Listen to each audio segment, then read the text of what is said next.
wondering if any of the people talking have worked in public service before and I understand budget releases and failures. I'm sure he will look at things differently. First and foremost, it is true Parliament has a budget which is supposed to cater for committee sittings and so on. But in 2009, when I joined Parliament, often there are no releases. And so you will sit through and do your work and the releases will not come. The committee allowances will not come.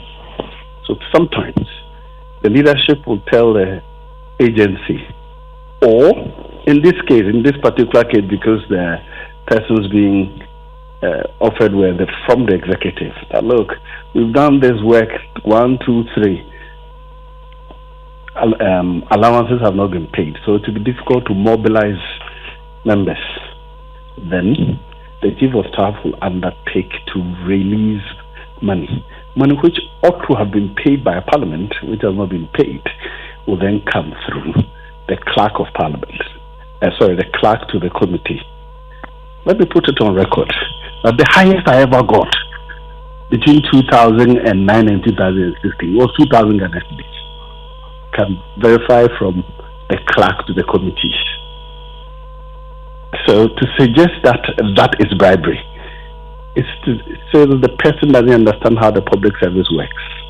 In fact, in Parliament, let me say that often when our budget is all released, we hold the finance minister to ransom when he has a critical work to be done.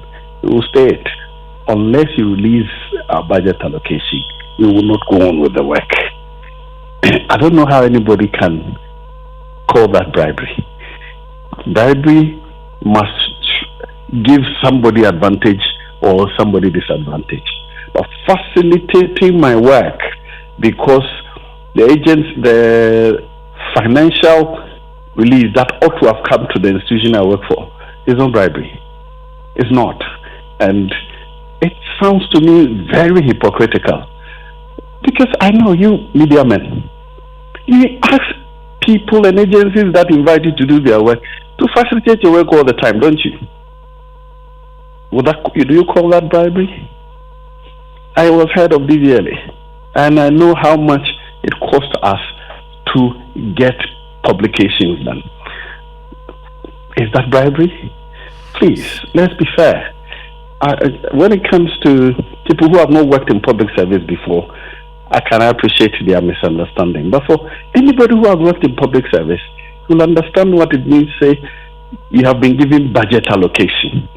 But I can assure you, apart from emoluments, that is monthly salaries, you will struggle to get a quota. And if you follow the budget process all the time, if anybody was following other committees, they show 40% of our budget was released. The rest, nothing.